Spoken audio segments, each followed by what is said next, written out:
వసంతవల్లరి వీణులతో వీక్షించండి. వసంతవల్లరికి స్వాగతం. ఈనాటి వసంతవల్లరిలో సుప్రసిద్ధ సీనియర్ మోస్ట్ ప్రవాస రచయిత శ్రీ సత్యం మందపాటి గారు రచించిన కథ ఓ మనిషి నీ విలువెంత వింటారు.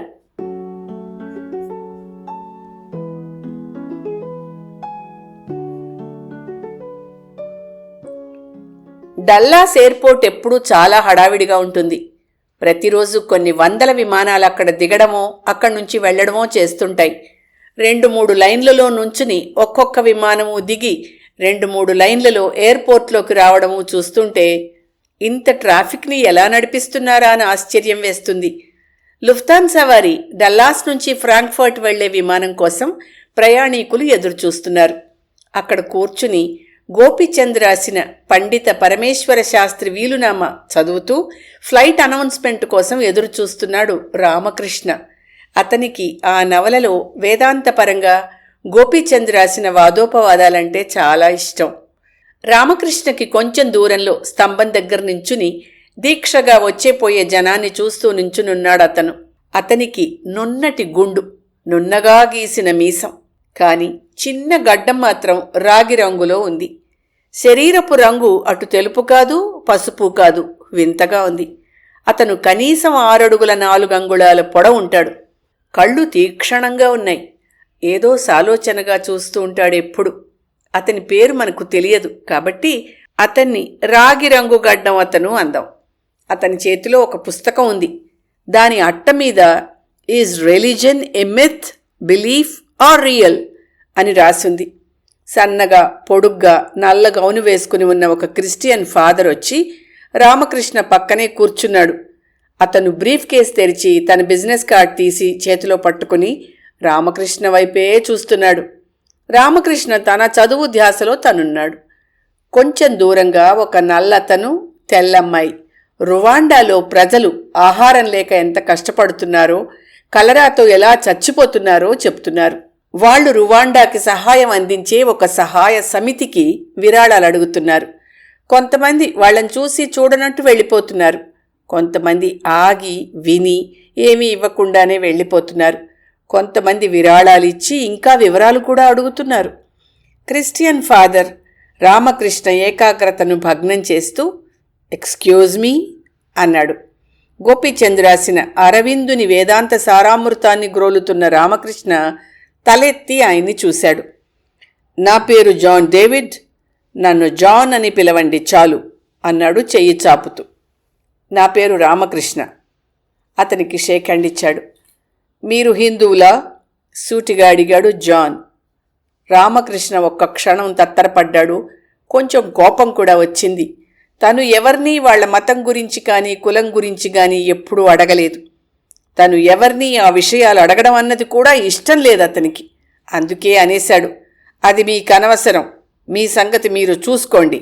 జాన్ ఆ మాటకి కొంచెం నొచ్చుకున్నట్టున్నాడు. మిమ్మల్ని అలా సూటిగా అడిగినందుకు క్షమించండి. ఊరికే తెలుసుకోవాలనుకుని అడిగాను. రామకృష్ణ తాపీగానే అన్నాడు, మీకు తెలుసుకోవాలని ఉందేమో కానీ నాకు మాత్రం చెప్పాలని లేదు. నేను మీ మతం గురించి అడగడం లేదు, మీరు నా మతం గురించి అడగకండి. ఓ, మీకు కోపం మరీ ఎక్కువలాగా ఉంది. పోనీ మీరు ఇండియాకి చెందినవారా?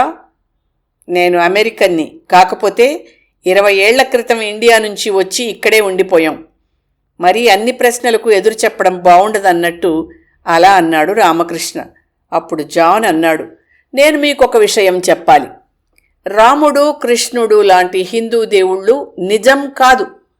వాళ్ళు ఇతిహాసాలలోని పాత్రలు. వాళ్లకు దైవత్వం ఆపాదించి ప్రార్థనలు చేసే మతాన్ని సభ్య సమాజం హర్షించదు. జీసస్ క్రైస్ట్ నిజంగా పుట్టి పెరిగాడు.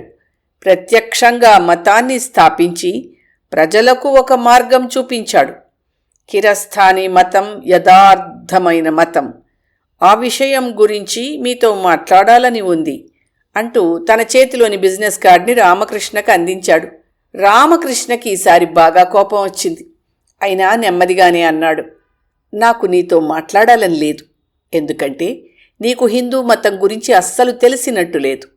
నువ్వు చెప్పిన దాంట్లో హిందూ మతం పట్ల ద్వేషం తప్ప తెలివిగల వాదనేమీ కనబడటం లేదు.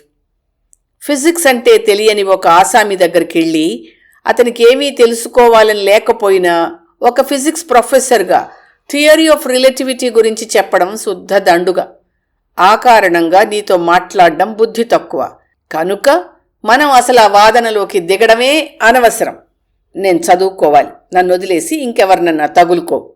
రాగిరంగు గడ్డం అతను వీళ్ల మాటలు విన్నట్టున్నాడు. కళ్ళు చిట్లించి ఆసక్తిగా వీళ్లనే చూస్తూ నించున్నాడు. ప్రతివాళ్లూ ఆవేశంతో ఇలాగే అంటారు. ముందు నా దగ్గర కొన్ని పుస్తకాలు ఉన్నాయి, అవి మీకు ఇస్తాను. తీరికగా ఉన్నప్పుడు చదవండి. కానీ మీరు ఎంత తొందరగా మేల్కుంటే అంత మంచిది. ఇంకొక విషయం, ఈ పుస్తకాలు దాదాపు $150 ఖరీదు చేస్తాయి. అవన్నీ మీకు నేను ఉచితంగా ఇస్తాను. మీకు అసలైన మతం మీద, దేవుడి మీద నమ్మకం కలిగించడమే నా ఉద్దేశ్యం. అంతేనా? నాలాంటి పరమతాల వాళ్ళని పట్టుకుని కిరస్థానీలను చేసి మతం మార్చుకున్న ప్రతి ఒక్కడి తరఫున మీ చర్చి దగ్గర $100 వసూలు చేసుకోవడమే మీ ధ్యేయమా? మతం పేరుతో మీరు చేసే వ్యాపారం నాకు తెలుసు, కొంచెం కటువుగా అన్నాడు రామకృష్ణ. రాగిరంగు గడ్డం అతను ఆసక్తిగా వింటూ అక్కడే ఉన్న కుర్చీలో కూర్చుని చెవులు రిక్కించాడు. అది నిజం కాదు. పాపులను రక్షించి మంచి మార్గం చూపించడమే మా ఉద్దేశం. రామకృష్ణకి ఈ మాటతో సహనం పూర్తిగా పోయింది. ఏమిటయ్యా నీ గోల? నీతో ఇంతదాకా మాట్లాడడమే నేను చేసిన పాపం. నీతో హిందూ మతం గురించి చెప్పడం అనవసరం. కోకోకోలా అమ్ముకు బ్రతికేవాడి దగ్గర పెప్సీ గొప్ప చెప్పడం శుద్ధ టైం వేస్ట్. కాబట్టి నన్ను వదిలేసి ఇంకెవరినైనా తగులుకో పో. ఆ సీట్లోంచి లేచి ఎదురుగా ఉన్న ఐస్ క్రీం షాపులోకి వెళ్ళాడు రామకృష్ణ, మనసుని కాస్త చల్లబరుచుకుందామని. జాన్ కూడా ఇక లాభం లేదనుకుని ఇంకెవరు దొరుకుతారా అని చుట్టూ చూస్తున్నాడు. రాగిరంగు గడ్డం అతను మాత్రం తనలో తానే నవ్వుకున్నాడు. చిరునవ్వు అతని పెదాల మీద లీలామాత్రంగా మెరిసింది. అతని కొంచెం వెనకగా కూర్చుని ఈ జరిగిన భాగోతమంతా చూస్తున్నాడు ఇరాజ్. అతను ఇరాన్ నుంచి వచ్చి అమెరికాలో స్థిరపడిపోయాడు. ఇప్పుడు తన వాళ్లను చూడ్డానికి టెహరాన్ వెడుతున్నాడు. జాన్ కళ్ళు ఇరాజ్ మీద పడ్డాయి. ఇరాజ్ కూడా తననే చూస్తున్నందువల్ల జాన్ అతన్ని చూసి చిరునవ్వు నవ్వి ఇరాజ్ వైపు నడిచాడు. రువాండా సహాయ సమితి వాళ్లు జాన్కి ఎదురుగా వచ్చి ఏవో కాగితాలు అందించారు. రువాండాలో ప్రజలు ఆహారము సహాయము లేక ఎలా చనిపోతున్నారో చెప్తున్నారు. జాన్ వాళ్ళని విసుక్కుని ఒక పక్కకు తోసేసి ఇరాజ్ వైపు నడిచాడు. అంతగా దేవుడి గురించి మాట్లాడిన జాన్ కష్టాలలో ఉన్న తోటి మానవులకు ఏమీ సహాయం చేయకపోవడంతో రాగిరంగు గడ్డం అతని మనస్సు చివుక్కుమంది. ఏ మతమైనా మంచి చేయమని, మానవ సేవే మాధవ సేవ అనే చెప్తుంది. మరి మతం గురించి ప్రచారం చేసేవాళ్లు ఆ మతం పట్ల ఏమాత్రం మర్యాద లేకుండా మానవత్వాన్ని మరచి ప్రవర్తించడం, తోటి మానవులు చచ్చిపోతున్నా సహాయం చేయకపోవడం అతనికి ఒక విధమైన ఏహ్యభావాన్ని కలిగించింది. తప్పు మతానిదా? ఆ మతం పేరుతో ముసుగు కప్పుకుని స్వలాభం కోసం చూసే పెద్ద మనుషులదా? ఇదే ఆలోచిస్తున్నాడు అతను. జాన్, ఇరాజ్ మాట్లాడుకునే మాటలు అతనికి వినిపిస్తూనే ఉన్నాయి. ఇరాజ్ చెప్తున్నాడు, వెస్ట్ బ్యాంక్లో ముస్లింలకు, జూలకు ఎలా గొడవలు జరుగుతున్నాయో, రష్యా నుంచి, పోలాండ్ నుంచి వచ్చేవారు జ్యూలైతే చాలు ఇజ్రాయెల్కి రాగానే పౌరసత్వం ఇస్తారు, వాళ్లల్లో ఒకళ్ళలాగా చూస్తారు. మరి అక్కడే జీవితాంతం తరాల తరబడి ఉన్న పాలస్తీన్ ముస్లింలు మాత్రం పరాయి వాళ్లే. వాళ్లని తుపాకులతో తరువుతారు. ఆడవాళ్లని, పిల్లల్ని కూడా పిట్టల్ని కాల్చినట్టు కాలుస్తారు. అది మతోన్మాదం కాదా? వాళ్ల దేవుడు దాన్ని సమర్థిస్తాడా? జాన్ ఆ మాటలు ఏమీ వింటున్నట్టు లేదు. తన మతాన్ని అమ్మడానికి ప్రయత్నం చేస్తున్నాడు. అల్లా రక్షించడం వల్ల ముస్లింల సంఖ్య పెరుగుతున్నది ప్రపంచంలో. లేకపోతే మీ మతపిచ్చి మనుషులంతా ముస్లింలను బలి తీసుకునేవాళ్లు. ఖొమైనీ ఇది గ్రహించే ప్రపంచంలోని ముస్లింలందరికీ సందేశాలిచ్చాడు అంటున్నాడు ఇరాజ్. జాన్ నోరు మూయిస్తున్న ఇరాజ్ వాదం విస్మయాన్ని కలిగించింది రాగిరంగు గడ్డం అతనికి. అతని మాటల్లో కొంత నిజమూ కనిపించింది. మిగతా మతాల మీద అతని దురభిమానమూ కనిపించింది. ఇరాజ్ లేచి తను ఐస్ క్రీం షాపులోకి వెడుతున్నాడు. రువాండా సహాయ సమితి వాళ్ళు అతనికి కాగితాలు అందిస్తున్నారు. తెల్ల అమ్మాయి విషయం చెప్తూ ఉంటే నల్లతను ఫోటోలు చూపిస్తున్నాడు. ఇరాజ్ వింటూనే జేబులు తడువుకుని చిల్లర్లేదు అన్నాడు. ఈలోగా లుఫ్తాన్సా అమ్మాయి ప్రయాణికులను విమానం ఎక్కడానికి ఆహ్వానిస్తూ జర్మన్ లాంటి ఇంగ్లీష్లో మైక్లో పిలుస్తోంది. రామకృష్ణ గబగబా గేటు వైపు నడిచాడు. తన వైపే వస్తున్న రువాండా సహాయ సమితి వాళ్లను చూడనట్టు నటిస్తూ అందరూ విమానం ఎక్కే ప్రయత్నంలో గేటుకేసి నడుస్తున్నారు. రువాండా సహాయ సమితి వాళ్లు కొంచెం అవతలగా ఉన్న బ్రిటిష్ ఎయిర్వేస్ వారి గేటు దగ్గరకు బయలుదేరుతున్నారు. రాగిరంగు గడ్డం అతను గబ్బగబ్బా వాళ్లకేసి నడిచాడు. జేబులో నుంచి కొన్ని డాలర్లు తీసి వారికి అందించాడు. ఆ అమ్మాయి భుజం తట్టి మంచి పని చేస్తున్నారు అన్నాడు. అంటూనే తను విమానం ఎక్కడానికి గేటు వైపు నడిచాడు. రామకృష్ణకి ఎప్పుడూ కిటికీ దగ్గర సీటు అలవాటు. ఈసారి కూడా కిటికీ దగ్గరే అడిగి తీసుకున్నాడు. అతని పక్క సీట్లో ఇరాజ్ కూర్చున్నాడు. 4 సీట్ల అవతల జాన్ కూర్చుని $150 పుస్తకాల్లో ఓ పుస్తకం తెరిచాడు. విమానం బయలుదేరి 35,000 అడుగులు ఎత్తుకు వెళ్ళాక డ్రింక్స్ తీసుకొచ్చింది అందమైన జర్మన్ స్టూవార్డెస్. చిక్కటి జర్మన్ బీరు తాగుతూ అన్నాడు ఇరాజ్. ఆ ఇవాంజలిస్ట్ని చూశారా? వాళ్ళకదో రోగం, మిగతా మతాల వాళ్లను క్రిస్టియన్స్గా మార్చడం. రామకృష్ణ నవ్వి ఊరుకున్నాడు. చాలామంది హిందువులను, బుద్ధిస్టులను, ముస్లింలను కూడా మతం మార్చుకోమని డబ్బులిచ్చి ప్రోత్సహిస్తున్నారు. అవును, ఇండియాలో ఇది చాలా ఎక్కువ అన్నాడు రామకృష్ణ. షా ఇరాన్ని పాలించేటప్పుడు వీళ్లు కూడా ముస్లింలని మతం మార్పించడం, మతానికి వ్యతిరేకంగా నడిపించడం చేశారు. కానీ అల్లా దయ వల్ల ఖొమైనీ పరిపాలన వచ్చింది. అప్పటినుంచి అక్కడ అసలైన ఇస్లాం మతాన్నే పాటిస్తున్నారు అంతా. ఖొమైనీ చనిపోయిన తర్వాత కూడా ముస్లిం రాజ్యమే ఉందక్కడ. అవును అన్నాడు రామకృష్ణ తల ఊపుతూ. మీ ఇండియాలో అయోధ్య విషయంలో జరిగిన హిందూ ముస్లింల గొడవల గురించి చదివాను. నేనేమాత్రం అది హర్షించలేదు. రామకృష్ణకు జాన్తో మతం గురించి ఎందుకు వాదించలేదో అదే కారణాల వల్ల ఇరాజ్తో కూడా మతం గురించి మాట్లాడడానికి ఇష్టపడలేదు. పదవీ వ్యామోహంతో కుతంత్రవాదులైన రాజకీయ నాయకులు అమాయకులైన ప్రజలను ఆవేశపరిచి స్వలాభం కోసం చేసిన ఘోరం అది. నేను ఈ 2 మతాలను వెనకేసుకొచ్చి దేశాన్ని చిన్నాభిన్నం చేసిన రాజకీయ నాయకుల గురించి మాట్లాడుతున్నా. వాళ్ళంతా దేశద్రోహులు, అన్ని వర్గాల వారు. చాలా సున్నితమైన మతం అనే ప్రాతిపదిక మీద ప్రజలను కోపోద్రిక్తులను చేసి ఆ ఆవేశంతో ఒళ్ళు మరిచిన వాళ్ళని స్వలాభం కోసం ఉపయోగించుకుంటున్నారు. హిందువులు, ముస్లింలు, సిక్కులు. అది క్షమించరాని నేరం. వెనక సీట్లో కూర్చుని అంతా వింటున్న రాగిరంగు గడ్డం అతను ఆలోచిస్తున్నాడు. మతం మనిషికి ఉపశమనం కలిగిస్తుందా, ఉన్మాదుణ్ణి చేస్తుందా? మతం ఎంతవరకు సమ్మతం? దాని సరిహద్దేమిటి? మతం లేకపోతే మనిషి బ్రతకలేడా? పరమతాల మీద దురభిమానం మతం అంగీకరిస్తుందా? మానవత్వం లేకుండా ప్రవర్తించే వాళ్లకు మతం మీద నిజంగా గౌరవం ఉన్నదా? Christians, juice, Hindus, Muslims, Sikhs తమ మతంతో పాటు మిగతా మతాలను కూడా గౌరవిస్తే, సమానంగా చూస్తే ఈ ప్రపంచంలో కనీసం మతపరంగా శాంతి ఉండదా? రకరకాల ఆలోచనలు అతని తెలివితేటలను పరీక్షిస్తూ ఉంటే ఆలోచిస్తూనే అలసిపోయి నిద్రపోయాడు.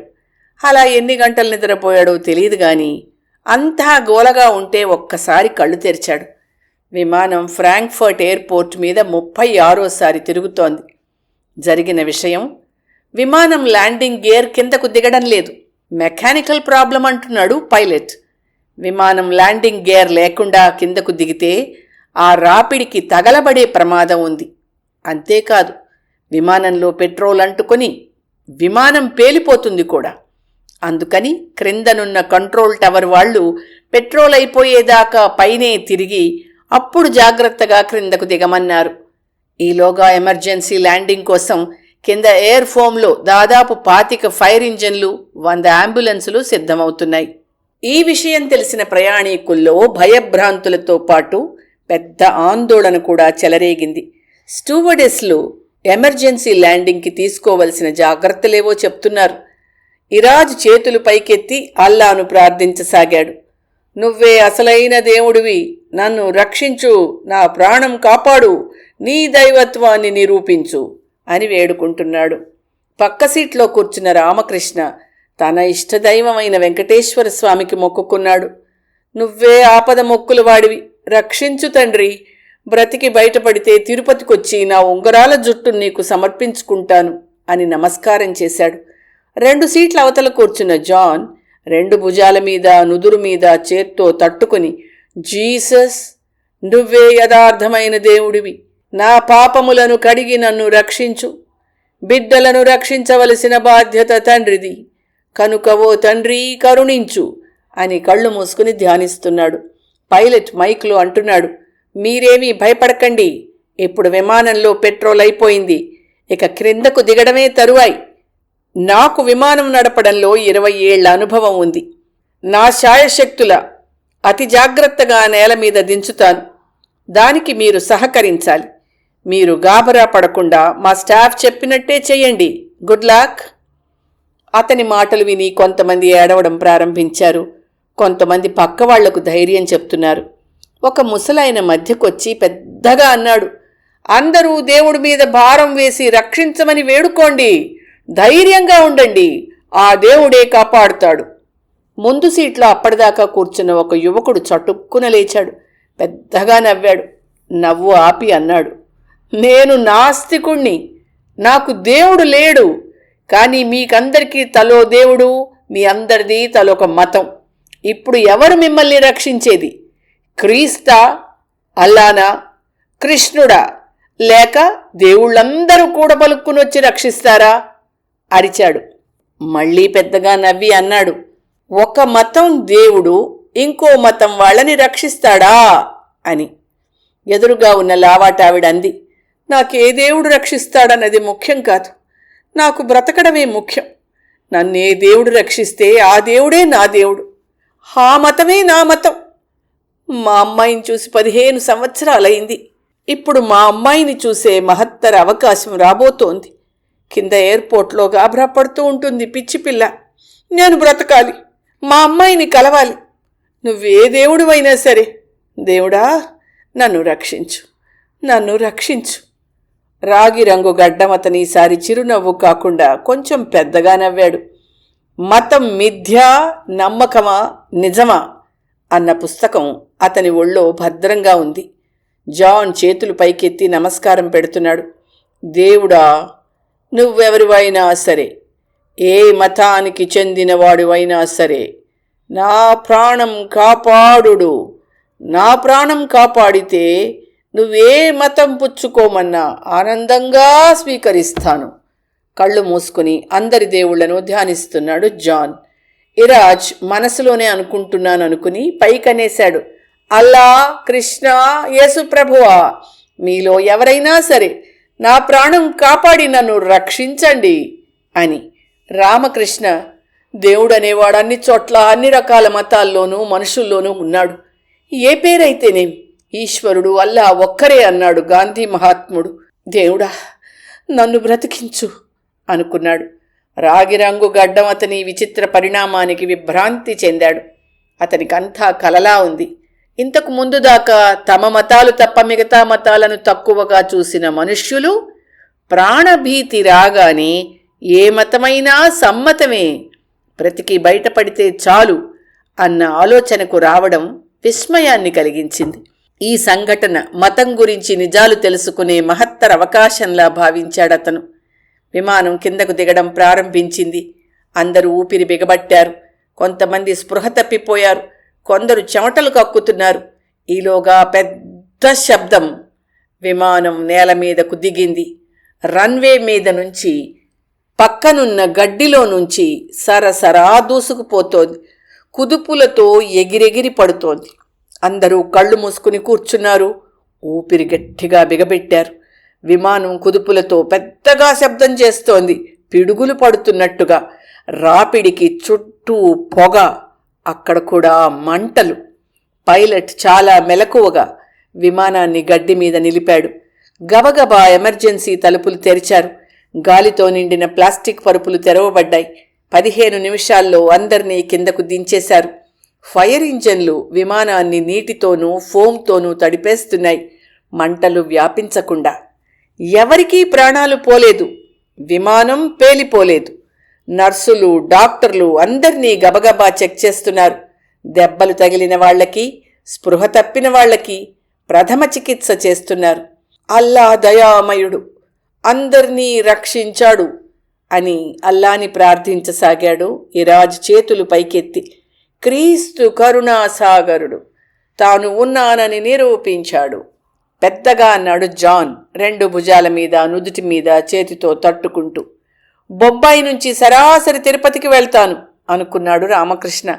లావాటావిడ మనసంతా చాలా సంవత్సరాల తర్వాత చూడబోతున్న తన కూతురి మీదే ఉంది. ఆవిడ కళ్లలో నీళ్లు తిరుగుతున్నాయి. రాగిరంగు గడ్డం అతను వీరందర్నీ పరీక్షగా చూశాడు. ఈసారి అతని పెదవుల మధ్య చిరునవ్వు లేదు. అతను సరాసరి ముందుకు వెళ్ళి అక్కడే నుంచుని ఎయిర్పోర్ట్ ఇంజనీర్లతో మాట్లాడుతున్న పైలట్ని చూశాడు. మా ప్రాణాలు కాపాడినందుకు ధన్యవాదాలు అని పైలట్ని హృదయానికి హత్తుకున్నాడు. పైలట్ అతని చేతిని మృదువుగా నొక్కి, అది నా ఉద్యోగ ధర్మం అన్నాడు నవ్వుతూ. రాగిరంగు గడ్డం అతని నీళ్లు నిండిన నీలం కళ్ళు మాత్రం ప్రాణాలు కాపాడిన ప్రత్యక్ష దైవాన్ని చూస్తున్న ఆనందంతో మిలమిలా మెరుస్తున్నాయి.